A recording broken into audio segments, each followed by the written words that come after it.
पंचायत सचिव के सफल अभ्यर्थी पिछले 5 सालों से संघर्षरत है। हालांकि आपको बता दें कि पिछले 82 डेज से तमाम जो पंचायत सचिव के सफल अभ्यर्थी है आंदोलनरत है। राजभवन के समीप तमाम जो सफल अभ्यर्थी अपनी मांगों को लेकर, अपनी नियुक्ति की मांगों को लेकर राजभवन के समीप धरना प्रदर्शन कर रहे थे, आंदोलन कर रहे थे। हम आपको लाइव तस्वीरें राजधानी रांची के राजभवन के समक्ष की दिखाने की कोशिश कर रहे हैं, जहां पर पंचायत सचिव के सफल अभ्यर्थी अपनी मांगों को लेकर पिछले 82 डेज से राजभवन के समीप बैठे हुए हैं। हम आपको लाइव तस्वीरें दिखाने की कोशिश कर रहे हैं। हालांकि आपको बता दें कि पंचायत सचिव के सफल अभ्यर्थी अपने आंदोलन को दूसरा रूप देने वाले हैं। सीधा इनसे बात करते हैं कि क्या कुछ रूप ये देने वाले हैं अपने आंदोलन को लेकर, क्या कुछ रूप है इस बार आप लोगों का, क्या कुछ बदलाव करने वाले अपने आंदोलन आप लोग इस बार।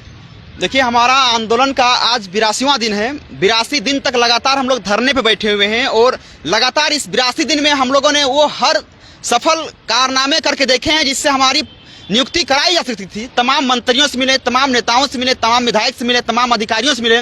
उसके बाद भी नियुक्ति को लेकर के जो पहल अपनाने को कहा गया था, बार बार केवल हमें आश्वासन दिया जा रहा है कि हम आपकी नियुक्ति करेंगे, लेकिन नियुक्ति नहीं कराई जा रही है। ऐसे में 82वां दिन ये निर्णय लिया गया है सभी साथियों के द्वारा कि अब इस आंदोलन को हम लोगों ने जो केंद्र में शुरू किया था, क्योंकि केंद्र में हमारे बड़े भाई बैठे थे और उन पे हमें काफी भरोसा था कि वो हमारे हक के लिए लड़ेंगे विधानसभा में, लेकिन विधानसभा में उन्होंने हमारे हक के लिए बहुत कम ही बातें की हैं। हमें न्याय नहीं मिला, केवल हमारे पास आके वो सहानुभूति दिखाने का काम किए हैं। तो ऐसे में झारखंड के तमाम युवा और पंचायत सचिव के सभी युवाओं ने निर्णय लिया है कि हम लोग इस लड़ाई को केंद्र से अब विकेंद्र की ओर करेंगे, विकेंद्रित करेंगे, सेंटर से डिसेंट्रलाइज करेंगे और वहां से हम लोग इस लड़ाई को बहुत ही बेबाक तरीके से लड़ेंगे। और इस लड़ाई में हम लोग युवाओं को जागरूक करने का प्रयास करेंगे, क्योंकि आज सत्ता बनाने के बाद भी अगर सड़कों पे कोई दिखता है तो युवा दिखते हैं। चाहे वो अपना अधिकार मांगने की बात हो, चाहे नौकरी मांगने की बात हो, या फिर किसी के अधिकार के लड़ने की बात हो, तो युवा ही दिखते हैं। तो इसीलिए आज उन युवाओं को एक मंच पे लाने का काम करेंगे पंचायत सचिव के युवा। और जितने भी 5000 कैंडिडेट हैं पंचायत सचिव के, वो अपने अपने क्षेत्र में जाकर के वो वहां के युवाओं को जागरूक करेंगे और उन्हें प्रेरित करेंगे कि वो पंचायत चुनाव में अपना महत्वपूर्ण सहभागिता जरूर दें, क्योंकि पंचायत का विकास तभी हो सकता है जब किसी पंचायत में कोई कर्मठ, ईमानदार और जुझारू व्यक्तित्व वहां पे उतरेगा। और वो व्यक्तित्व पंचायत सचिव अभ्यर्थियों में भी है, झारखंड के उन तमाम युवाओं में भी है, जेपीएससी के उन अभ्यर्थियों में भी है।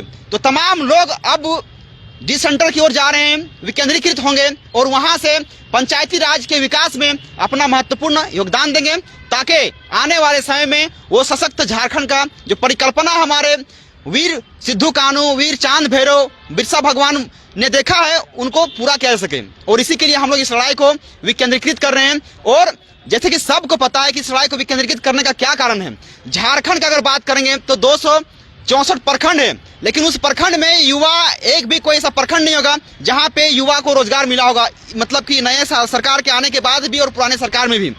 और 264 प्रखंड के बाद अगर बात करेंगे पंचायत का, तो 4345 पंचायत हैं जहां पे युवा अभी तक से उस पंचायत में, चाहे मुखिया हो या फिर पंचायत समिति हो, पंचायत समिति के लिए लगभग 5000 के आसपास वहां पे सीटें हैं, 5441 सीट पड़ते हैं।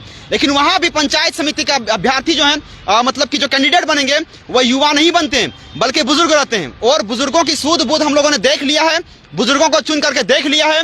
वो बुजुर्ग को चुनने के बाद युवाओं को ही चुनाव लगा देते हैं। इसीलिए हम लोगों ने निर्णय लिया है कि बिल्कुल जाएंगे और अपना हक और अधिकार को की जो लड़ाई है इसे जन लोगों तक पहुंचाएंगे, जागरूक करेंगे लोगों को। और जागरूक करने के बाद बिल्कुल अब चाहे इस पे कोई बड़ा बदलाव लाने की जरूरत पड़ेगी तो लाएंगे।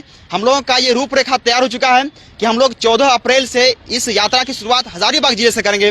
14 अप्रैल इसलिए करेंगे क्योंकि 14 अप्रैल के दिन में अम्बेडकर साहब, बाबा साहब का जन्मदिन है, जयंती दिवस है। और उस दिन हम लोग इस आंदोलन की रूपरेखा को तैयार करते हुए शुरुआत करेंगे और जन जन तक पहुंचेंगे, क्योंकि हम लोगों ने देख लिया है, राजधानी में आके आंदोलन किया, हर जगह आंदोलन किया, हर नेताओं के पास गए, हर मंत्रियों के पास गए, लेकिन हमें केवल वहां पे आश्वासन दिया गया है और आश्वासन के नाम पे हमें केवल एक सहानुभूति दी गई है, हमें कहीं से भी न्याय नहीं मिला है। और इस लड़ाई को मजबूती से लड़ने के लिए हमारे बहन लोग भी तैयार हैं, जिसमें इस नियुक्ति में उनका 50% का भागीदारी है, वो भी लड़ेंगे। क्योंकि हम लोग जब भी हम लोगों ने सरकार पे काफी उम्मीद किया, भरोसा जताया है, हर बार युवा जो है ना शिकार हुए हैं, उनके आश्वासन का शिकार हुए हैं, उनके संज्ञान का शिकार हुए हैं। लेकिन अब झारखंड के युवाओं से मैं बार बार अपील कर रहा हूं कि आप तैयार होइए, सशक्तिकरण की ओर बढ़िए। जिस तरह से हम लोग यहाँ पे महिला सशक्तिकरण का नारा देते हैं, उसी तरह से हमें अब इस समय युवा सशक्तिकरण का नारा देना पड़ेगा, युवाओं को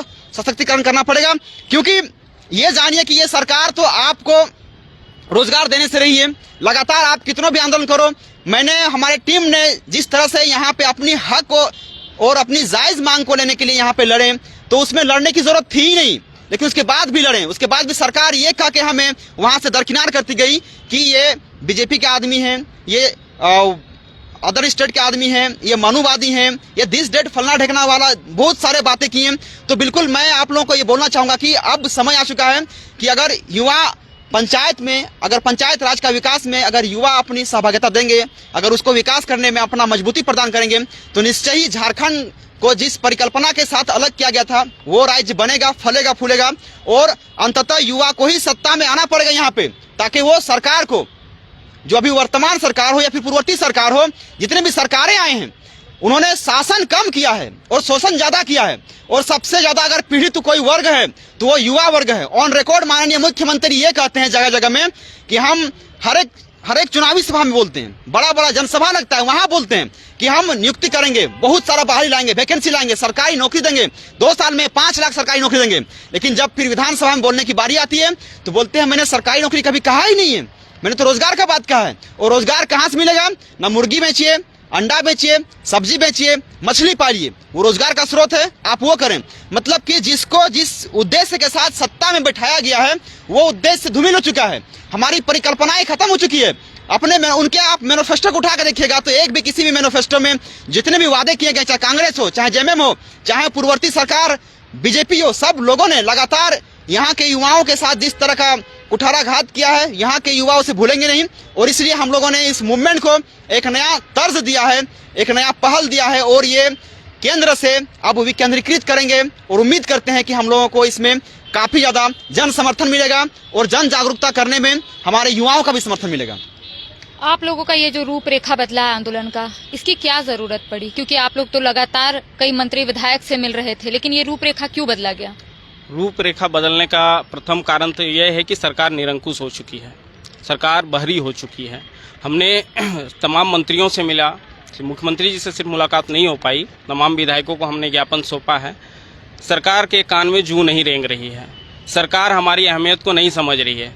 अगर हमारी अहमियत को समझती तो 1 महीने का बजट सत्र चला जिसमें कई महत्वपूर्ण निर्णय लिए गए, लेकिन हमारी नियुक्ति को लेकर कोई ठोस निर्णय नहीं लिया गया। इसलिए हम लोगों ने सोचा कि, और जबकि हम लोग आज 82 दिनों से गांधीवादी तरीके से ही आंदोलन कर रहे हैं, उसके बाद भी सरकार नहीं सुन रही है हमारी बात को। मतलब सरकार चाहती है कि हम लोग उग्र हों, शांतिपूर्वक आंदोलन से उनको कोई फर्क नहीं पड़ रहा है, लेकिन हम लोग उग्र नहीं होंगे, हम लोग संवैधानिक तरीके से ही लड़ेंगे। चूंकि इसीलिए हम लोगों ने 14 अप्रैल का दिनांक चुना है, क्योंकि उस दिन बाबा साहब अम्बेडकर की जयंती है, जो कि संविधान, इस देश के संविधान के निर्माता हैं। और हम लोग संवैधानिक रूप से ही आगे की रणनीति की रूपरेखा को तैयार किए हैं और आगे की रणनीति भी हम लोग संवैधानिक तरीके से ही करेंगे। हजारीबाग जिले से हमारा कार्यक्रम का शुभारंभ होगा और हम लोग लगभग 5000 कैंडिडेट हैं और झारखंड में 24 जिले हैं, लगभग 150 से 200 स्टूडेंटों की हम लोग ग्रुप बनाएंगे और 24 जिला में हम लोग लोगों तक युवाओं को मोटिवेट करेंगे। आप लोग बिल्कुल युवाओं को, जितने भी पढ़े लिखे युवा हैं, कर्मठ हैं, उन लोगों को आगे आने के लिए प्रेरित किया जाएगा। ऐसे नहीं कि जो चलता आ रहा है उसी को बदलाव चाहिए हमें, बदलाव, और पंचायत स्तर से ही बदलाव की शुरुआत हो सकी है, क्योंकि वो सबसे निचला स्तर है। चुनाव जो लोकतंत्र है उसमें जो चुनावी प्रक्रिया है उसमें सबसे निचला स्तर पंचायत का ही होता है। तो पंचायत में अगर बदलाव होगा तो निश्चित रूप से जिला स्तर पर बदलाव होगा, विधानसभा में बदलाव होगा, लोकसभा में बदलाव होगा। तो हमें बदलाव चाहिए और वहाँ सिर्फ शिक्षित युवा चाहिए। सबसे पहले तो हमें इस बात का बड़ा दुख होता है कि तमाम छोटी छोटी नौकरियों के लिए भी हमें बड़े बड़े शैक्षणिक योग्यता की जरूरत पड़ती है, लेकिन हमें नेता, मंत्री, विधायक, मुख्यमंत्री और प्रधानमंत्री और राज्यसभा सांसद बनने के लिए हमें कोई क्वालिफिकेशन की जरूरत नहीं है। तो हमारी सबसे ये दुखद है, संविधान में इस पर सोचना चाहिए। जो संसद में जो बैठते हैं, जो नियम बनाते हैं, विधायिका को इस पर ध्यान देना चाहिए। संसद में भी इस पर कानून बननी चाहिए। उस समय जब कानून बना था तो उस समय नहीं था, उस समय स्कूल नहीं थे, पढ़ाई लिखाई का स्तर वो नहीं था, लेकिन अब सब फुलफिल है। इसलिए हमें चाहिए कि एक मिनिमम क्वालिफिकेशन हो आप चुनावी प्रक्रिया में भी आने के लिए। इसलिए हम चाहेंगे कि घर घर जाके युवाओं को मोटिवेट करेंगे और युवाओं को प्रेरित करेंगे कि आप आइए, चुनाव लड़िए। चूंकि अगर आप नहीं लड़िएगा चुनाव, आप सरकार के साथ नजर से नजर नहीं मिलाइएगा। पंचायत सचिव के अभ्यर्थी भी चुनाव लड़ेंगे? बिल्कुल, बहुत सारे अभ्यर्थी हैं जो पहले से तैयारी कर रहे हैं, वो बिल्कुल चुनाव लड़ेंगे। हम किन्हीं को फोर्स नहीं करेंगे, हम सिर्फ मोटिवेट करेंगे। अगर उनकी स्वेच्छा होगी चुनाव लड़ने की तो हम जरूर मदद करेंगे। हम उनके लिए चुनाव प्रचार करेंगे, कैंपेन करेंगे, आर्थिक सहयोग भी हम लोग चंदे करके करेंगे। उनके साथ हम लोग डोर टू डोर कैंपेन भी करेंगे। लेकिन किसी को दबाव नहीं दिया जाएगा कि आप चुनाव लड़िए, उनको प्रेरित किया जाएगा। उसमें पंचायत सचिव के युवा रहे या झारखंड के कोई भी शिक्षित युवा जो भी चाहे वो स्वेच्छा से आके चुनाव लड़ सकते हैं। क्या आप भी खड़े हो रहे हैं? नहीं, मैं बिल्कुल खड़ा नहीं हो रहा हूँ। हम लोग जो टीम है, हम लोग जो गुलाम भाई के साथ साथ यहाँ जो टीम है, हम लोग 24 जिला में भ्रमण करेंगे और 24 जिला में जो हमारे प्रत्याशी मतलब जो भी युवा खड़ा होंगे हम लोग उनके लिए परिचय जागरूक करेंगे लोगों को। बिल्कुल, हम लोग जागरूक करेंगे और ये भी बताएंगे कि सरकार जो वादे करती है वो उन वादों को कभी नहीं पूरा करती है। आपको छला जाता है, आपको ठगा जाता है। चूंकि सरकार का मैनिफेस्टो जो है वो मैनिफेस्टो पर खरा नहीं उतरती है। सभाओं में कुछ बोलती है, सदन में कुछ बोलती है, सदन में सभी बातों को झुटलाती है। सरकार के कार्यों को भी आप लोग उजागर कीजिएगा युवाओं के सामने। सरकार के कार्य को इसलिए भी उजागर करेंगे क्योंकि 2022 में पंचायत चुनाव हो रहा है और बस 2 सालों के बाद विधानसभा के भी चुनाव है। तो सोचिए, ये सेमीफाइनल है। अगर इसमें हम लोग सरकार को हरा दिए तो निश्चित रूप से 2024 में भी हम लोग सरकार को हराएंगे और एक नया शिक्षित युवाओं का सरकार बनाने का प्रयास करेंगे। शुरुआत से ही आप लोगों का कहना था कि काफी भरोसा है आपको सरकार पर, सरकार आप लोगों की बात सुनेगी, आप लोगों की जो नियुक्ति प्रक्रिया रुकी हुई है वो जरूर सरकार इस ओर कोई पहल करेगी। अब आप लोग रूपरेखा में बदलाव कर दिए हैं, आंदोलन को अब आप लोग यहाँ से लेकर अलग अलग जिले में लेकर जा रहे हैं, आखिर क्यों? सरकार की कथनी और करनी में अंतर हुई तभी हम लोगों ने धरना का कदम उठाया। नहीं तो सरकार द्वारा बोला गया था कि सबसे पहले पंचायत सचिव की नियुक्ति ही की जाएगी। और पहला बात मेरा कहना रहेगा, क्योंकि जब भी हेमंत सोरेन माइक पकड़ते हैं तो उनका पहला वर्ड होता है कि आदिवासी दलित बहुल का झारखंड है ना। तो हम पंचायत सचिव में क्या आदिवासी दलित बहुल नहीं है? तो हम आदिवासी हो, दलित हो, बहुल हो, चाहे जो भी वर्ग के लोग हों, सभी लोगों को एक शिक्षित करने का प्रयास करेंगे कि सरकार हम लोग को जातिवादी और आदिवासी दलित बहुल और कास्ट के नाम पे ठगने का प्रयास करती है। उस ठगने का प्रयास में हम लोग ना आए, क्योंकि कितने आदिवासी दलित बहुल इसमें झारखंड के वासी हैं। और जबकि जेएसएससी ने बोल चुका है कि 96% समथिंग कुछ झारखंडी हैं और उनका कहना है कि आदिवासी दलित बहुल ही ज्यादातर झारखंड में है। तो क्या इसमें आदिवासी दलित बहुल नहीं है? और जब इनको वोट मांगना होता है तो ये डोर टू डोर जाते हैं, लेकिन जब हमको हक मांगना होता है तो हम रांची आते हैं। और जब हम रांची आकर के 82 दिन आंदोलन करते हैं या तो ये मिलने नहीं आते हैं। तो 82 दिन से आप लोग यहाँ पे आंदोलनरत थे। आप लोगों का कहना था कि सरकार जब तक इस और कोई पहल नहीं करेगी हम लोग यहीं पे रहेंगे, लेकिन अचानक अब आप लोग हर जिला भ्रमण करिएगा। अब क्या लगता है सरकार आप लोगों की बात सुनेगी? सरकार क्या करेगी वो सरकार की मंशा है, क्योंकि सरकार की मंशा अभी तक हम लोगों के बीच सही नहीं आई है। क्योंकि अभी तक सरकार का कोई अच्छा पहल हम लोगों के लिए नहीं हुआ, सरकार हम लोग से मिलने नहीं आई। लेकिन सरकार जहां से बनती है ना, उस निचले स्तर को हम लोग पकड़ेंगे, क्योंकि एक एक इंसान को जागरूक करेंगे कि हमारे बदौलत सरकार है, सरकार के बदौलत हम नहीं। हमारी वोटों से आज सत्ता में आते हैं, हमारे पैसों से को लूटते हैं आप। अपना सैलरी से सरकार विकास करती है, हमारे पैसों से विकास करने का बात होता है, हमारे पैसों से सैलरी देने का बात होता है और सरकार देती नहीं है। सरकार अपनी मनमानी, पहले तो हमें वोटों के द्वारा सत्ता में आती है बेवकूफ बना करके, इसके बाद हमारे पैसे को ही लूटती है। इसके बाद भी हम 82 दिन से यहाँ बैठे हुए हैं। सरकार के ऊपर मेरा कर्ज है, मेरे ऊपर सरकार का कोई कर्ज नहीं, फिर भी सरकार हमको सुनने के लिए यहाँ नहीं आती है। अभी गांव-गांव जाएंगे, हर एक युवा को जागरूक करेंगे कि आप अपना वोट का वैल्यू को पहचानिए कि मुझे वोट किसे देना चाहिए। क्योंकि ये आज जो सिक्योरिटी गार्ड जो लगे होते हैं ना, इनके पीछे जो पुलिस दौड़ते हैं ना, उनको भी हमारे पैसे से सैलरी दी जाती है। हेमंत सोरेन अपना सैलरी का पैसा नहीं देते हैं और आज ये सत्ता का जो सुख भोग रहे हैं ना, वो भी हमारे पैसों का है। तो इनको औकात समझाने की जरूरत है। इनको समझाया जाएगा कि आप जिस हैसियत में अभी बैठे हैं ना, वो एक पब्लिक के बदौलत है। और यहाँ पे पब्लिक भूखा रहता है, अनशन करता है, चाहे पंचायत सचिव, स्टूडेंट। यहाँ पे ये धरना स्थल है, आप लोगों ने देखा होगा कि भिन्न भिन्न प्रकार के लोग धरना करते हैं, लेकिन यहाँ पे सुनने के लिए कोई नहीं। चाहे वो मजदूर वर्ग हो, चाहे वो युवा वर्ग हो, हर तरह के किसान हो, हर तरह के लोग आते हैं, लेकिन उनको कोई भी सुनने के लिए तैयार नहीं होता है। क्या हेमंत सोरेन अपना पिताजी का वोट से जीते हैं? हर एक युवा का वोट से, हर एक मजदूर का वोट से जीते हैं, तो फिर उनको सुनने के लिए क्यों नहीं तैयार हैं?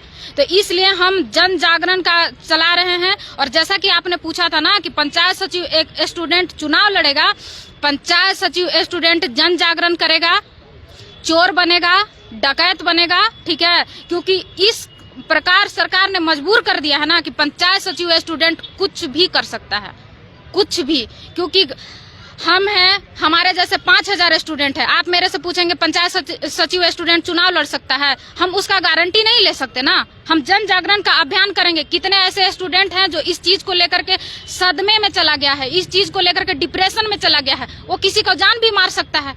तो उसके लिए हम बता नहीं सकते ना कि पंचायत सचिव स्टूडेंट क्या करेगा। चुनाव भी लड़ सकता है।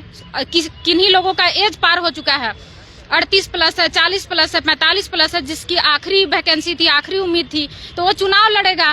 क्योंकि चुनाव ही एक ऐसा है ना जिसमें ना क्वालिफिकेशन पूछा जाता है, ना एज मैटर करता है, तो वो चुनाव की ओर जाएगा। जो युवा पीढ़ी है, जो डिप्रेशन में चला गया है, युवा पीढ़ी को अभी भी उम्मीद है कि हम नई सरकार लाएंगे, नई उम्मीद के साथ लाएंगे तो हमारी फिर से वैकेंसी आएगी, फिर हम जॉब ले सकते हैं, जिसका एज बचा हुआ है।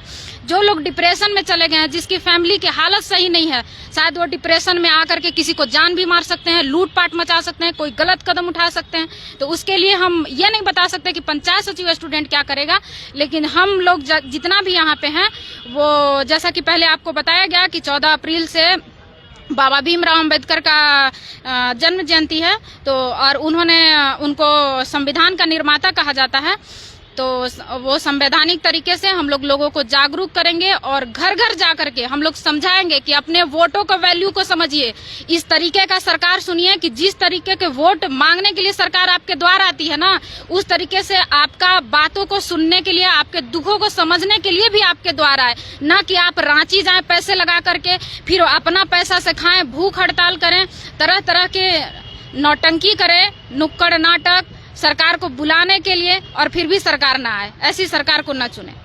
इस बार पंचायत चुनाव की तिथि की घोषणा हो गई है, ओबीसी को आरक्षण नहीं मिला है, वो मतलब ओबीसी का आरक्षण खत्म हो गया है। जी, ओबीसी का आरक्षण खत्म कर दिया गया है, क्योंकि जब सरकार जिस वक्त आई थी उस वक्त मतलब आरक्षण की बात करके आई थी कि ओबीसी को आरक्षण मिलेगा, लेकिन सरकार की मंशा देखिए कि वो जो है सो जो मतलब वादे करके वो आती है, वो तो सारे वादे वो भूल ही जाती है, कुछ भी उसको उनको याद ही नहीं रहता है। और ओबीसी के आरक्षण को भी वो इस बार समाप्त कर दी है, और पता नहीं और मतलब क्या क्या सरकार करने वाली है, वो तो हम लोगों को समझ में नहीं आ रहा है। ओबीसी आरक्षण खत्म हो गया है, इसको भी लेकर आप लोग जिला जिला घूमेंगे, मोटिवेट तो करेंगे ही लोगों को, लेकिन ओबीसी आरक्षण को भी लेकर आप जो लिखे हैं उसमें भी ये भी लिखा हुआ है कि ओबीसी आरक्षण को भी लेकर लोगों को बताएंगे वहाँ पर। बिल्कुल, जैसा कि सबको पता ही है, सब लोग जान ही रहे हैं कि इस बार जो सरकार शुरू से ये बोल के आई थी, चाहे कांग्रेस की सरकार में मैनिफेस्टो में खुद लिखा हुआ था 27% रिजर्वेशन ऑफ द ओबीसी के, ओबीसी को 27% का आरक्षण की बात कही जा रही थी। लेकिन यहाँ पे पहला सबसे बड़ा बात की आरक्षण का बात कहा गया था, लेकिन जहाँ आरक्षण वो नहीं दे पाई वहाँ पे उन्होंने आरक्षण छीनने का भी काम किया है। ये रिजर्वेशन आरक्षण क्यों चाहिए सबको पता ही है, लेकिन यहाँ पे जो ग्रामीण स्तर पे जहाँ पे 9000 के पदों में जो आरक्षण मिलना चाहिए था, वो आरक्षण जितने भी पंचायत समिति हो सकते हैं, पंचायत यहाँ पे वार्ड हो सकते हैं, मुखिया हो सकते हैं, जिला परिषद, कहीं से भी सबको कुल मिलाकर के 9000 पदों पे आरक्षण को छीन लिया गया है। तो बिल्कुल दुखद स्थिति है, और इस चीज़ को लेकर के भी मैं ओबीसी समाज जो वर्ग है, मैं उसको भी जागरूक करूंगा कि ये गलत हुआ है। क्योंकि हमारे साथ देखिए सरकार कुछ दे नहीं पाती है, कम से कम दे नहीं पा रहे हो भाई, तो कुछ छीनने का भी आप अधिकार मत रखो।